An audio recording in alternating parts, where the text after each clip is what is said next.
Monse, ¿cómo estás? Me da mucho gusto verte de nuevo. Igualmente, Silvia, bien, ¿y tú?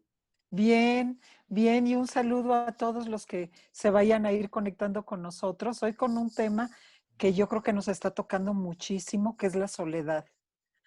Y yo creo que la soledad es de las cosas que más le huimos, porque nos confronta, nos enfrenta, nos lleva pues a estar sintiéndonos más y como que nos da mucho susto soltarnos del otro. ¿No? Las compañías luego son buenos distractores de estar con uno. Fíjate que en una visión filosófica me encontré la soledad, cómo es diferente del aislamiento, y es una característica, me parece muy interesante. Si quieres empezamos con eso, porque dice, la soledad es una condición ordinaria, es decir, es la regla, ¿no? Las relaciones no pueden abolir nuestra soledad esencial, y me parece que es muy cierto, ¿no?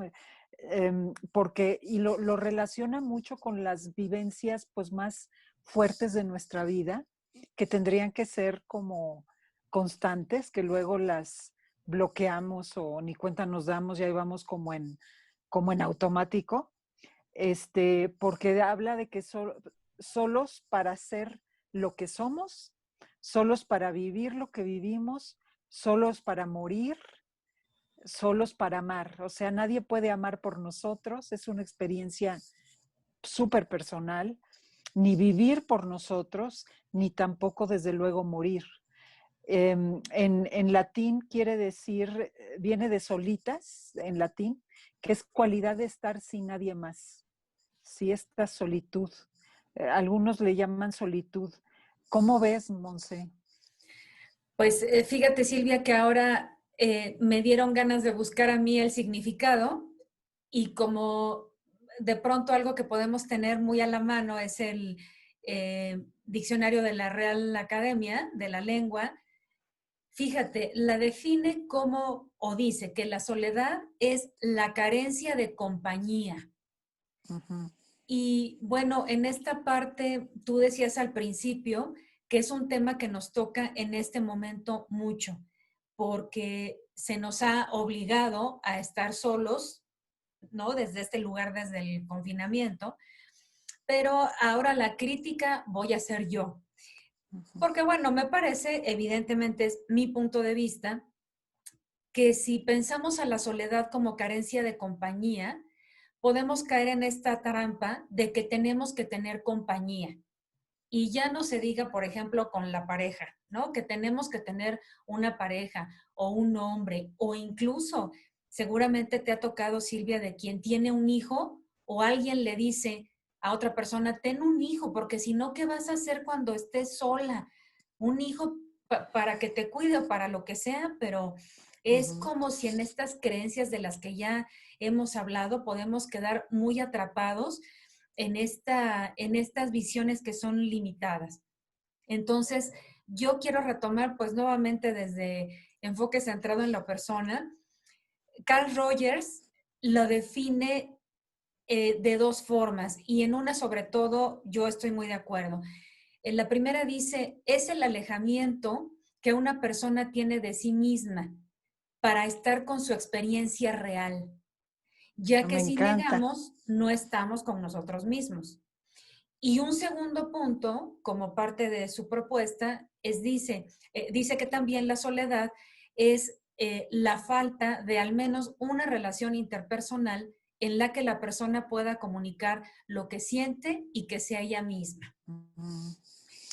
Me quedo más con la primera parte en el sentido de eh, cuando tú has hablado de la experiencia interior, pues fíjate cómo aquí viene esto, que es un alejamiento, esta soledad, para estar con nosotros mismos. Me gusta muchísimo y fíjate, te dije yo también la de soledad filosófica, pero la diferencia del aislamiento que se parece a la que tú diste de la Real Academia, que yo también le haría la misma crítica a esa descripción, porque la diferencia entre soledad y aislamiento sería que el aislamiento sí es estar separado de los otros, sin relaciones, sin amigos, sin amores, un estado sí doloroso y mortífero, ¿no? Dice aquí. Y eso sería la excepción, o sea, lo ideal sería que eso fuera la excepción. Pero además esto que tú dices tiene que ver más con estar desolado, que también tiene que ver con soledad, lo que decías del diccionario de la Real Academia, Ujú. o de esta sensación de vivir la soledad como algo terrible. Porque, por ejemplo, desolado es privado de todo consuelo, triste, árido, privado de toda situación favorable, quitar todo alivio, todo consuelo. Y creo que muchas veces lo que pasa es que al tocar nuestra soledad, tocamos nuestra desolación y otras cosas. Y a eso le llamamos soledad y la cargamos como de una visión negativa.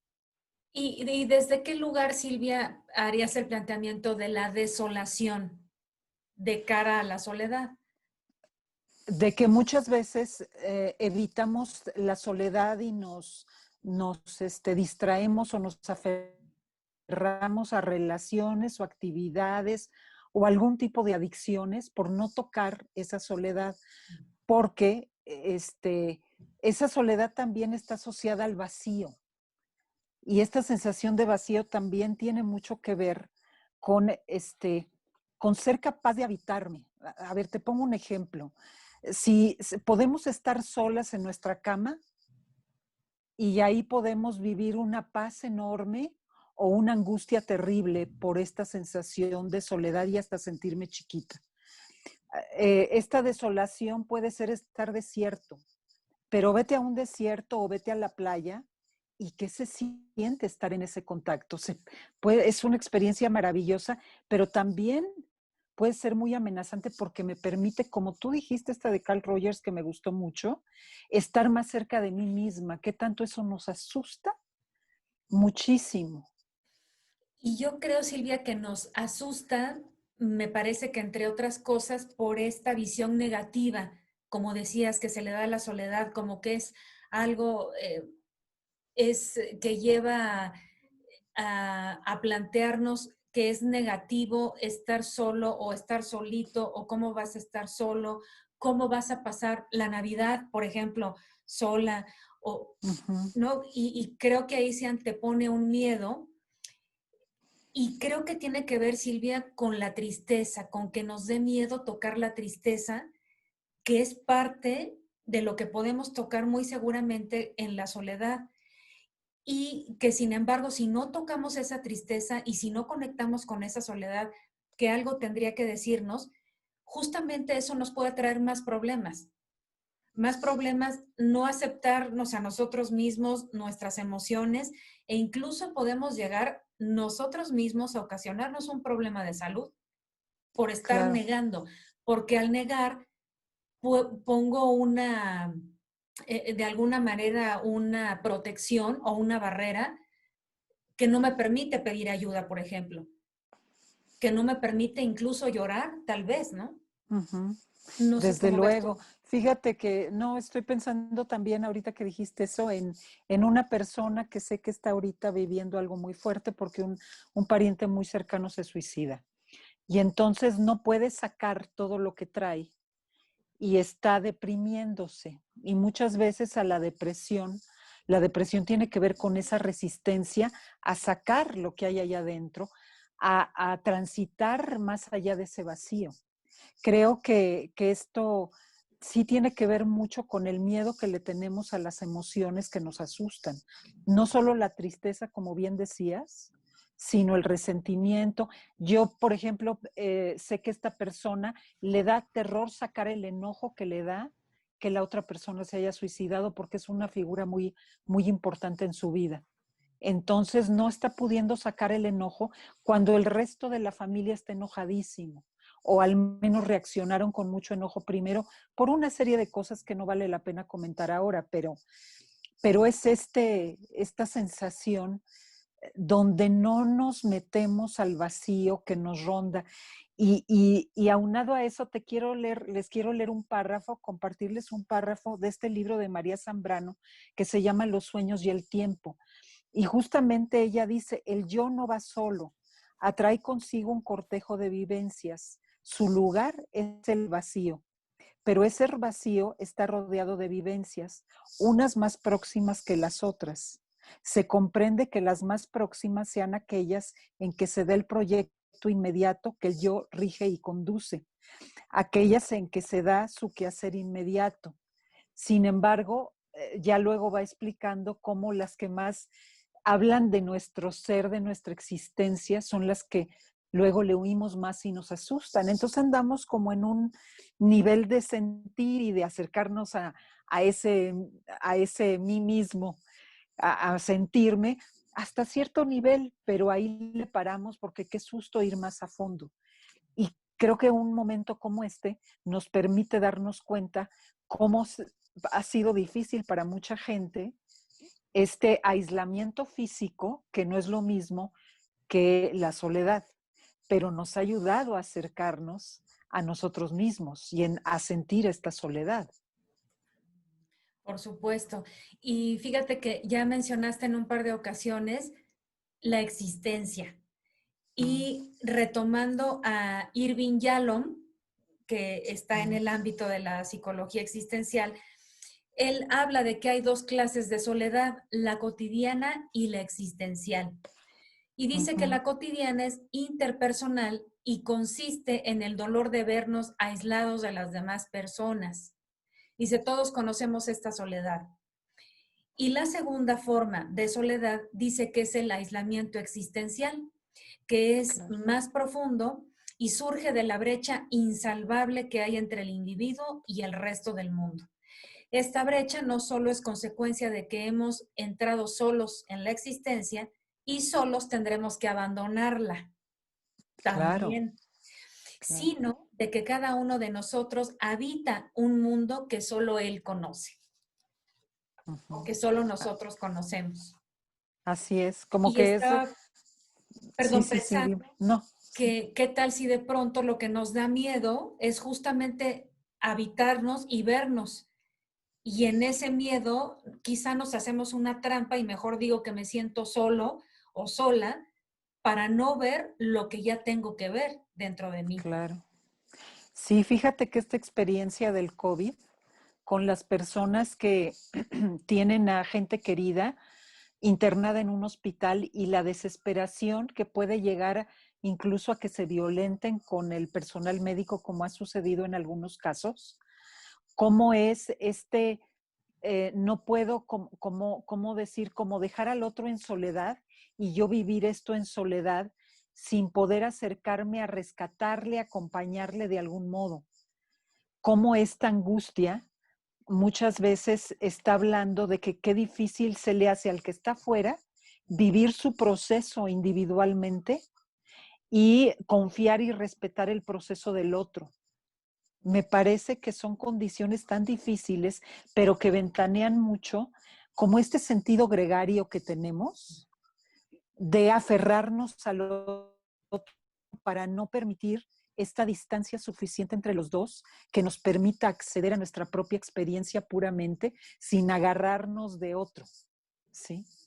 O sea, qué difícil la línea entre acompañarnos y mantener la distancia óptima para cada uno poder vivir su propia experiencia.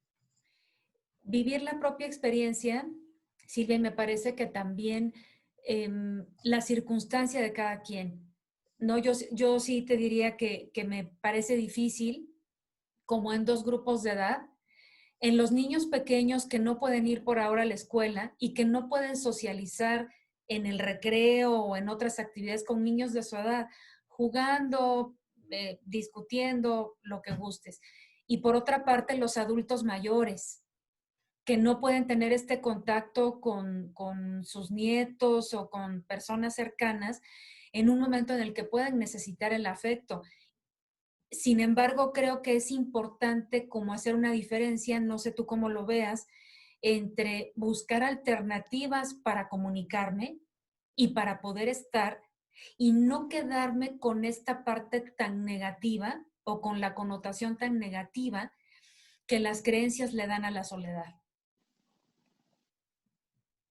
¿Cómo ves? Claro, yo creo que absolutamente. Yo creo que sí hay mucha gente que ha buscado formas de poder estar cerca o en línea o por teléfono o incluso poniendo plásticos en medio para que se puedan acercar los nietos a sus abuelos, por ejemplo, ¿no? En la escuela yo he visto como de las dos cosas. Hay niños y adolescentes y jóvenes que están felices en línea y otros que no. Entonces ahí hay una variedad interesante de ver qué tanto están gozando de esta separación, aunque estén conectados, y eso les viene bien, o qué tanto sufren esta separación y por qué.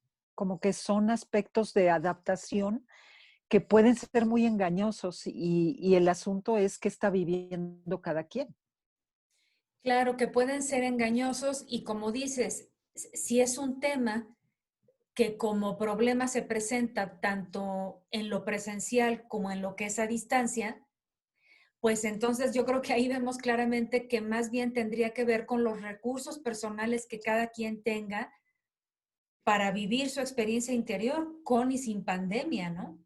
Claro, porque fíjate, yo he escuchado unos que están felices en la casa porque no se levantan tan temprano, porque pueden disponer más de su tiempo, porque organizan más sus actividades y otros que están contentos de estar en casa porque ya no tienen que enfrentar el bullying de la escuela o los regaños de la maestra, porque aquí en red, pues, o sea, los regaños que pueden vivir como injustos, quiero decir, ¿no?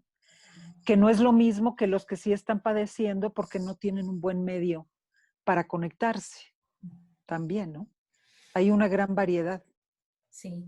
Fíjate, Silvia, que como para ir, nos estamos acercando al tiempo que más o menos nos Ujú. hemos propuesto para el video, yo quiero retomar el tema de la soledad en cuanto a pareja. Una persona que está en terapia acaba de terminar con un novio, se sentía muy segura por una serie de razones que ya quería terminar. Y me escribe y me dice, no, ¿sabes qué? Me dan ganas de correr y decirle que siempre no, ¿no? Ya había trabajado ella, tenía sus razones, convencida, y yo sí le decía que lo que a mí me parecía era que había conectado más como con esta parte de que ya no voy a tener novio, ¿qué tal si ya no encuentro a alguien? ¿Qué tal si me quedo sola? Mejor regreso. Y, y quisiera compartir una frase que escuché en una serie de televisión donde están dos amigas y un análisis que hacen sobre el tema del amor, unas jóvenes dicen, es que hablando de relaciones, hay dos tipos de relaciones, las que te ayudan a crecer, a fluir, a ser tú misma, a poder estar como libremente por la vida, y el tipo de relaciones que te quitan energía, que te sientes o te mantienes todo el tiempo en conflicto, eh, evidentemente que no te ayudan a crecer. Y me quedo pensando que es un poco quizá también, esto puede ser válido para la soledad. Hay una soledad que nutre, una soledad que me permite encontrarme, que me permite quizá resolver duelos pendientes, y una soledad que si es para azotarme, para decirme todo lo que no he hecho, para criticarme o para ser mi peor juez, creo que ahí sí hablaríamos como de una soledad que no nos ayuda. No sé tú cómo lo Claro. veas. Sí, yo también lo creo así y también veo que al estar en esta situación muchas personas se dan cuenta de que solos están aunque estén acompañados o recuperan ese acompañamiento y esa conexión que sí los hace saberse y sentirse acompañados. Claro. Creo que también es parte de lo mismo. Y además como que las conductas cambian, ¿no? Como que hay personas que se han abocado más a las redes y hay personas que se han seguido abocando a distraerse más afuera, como quiera que sea.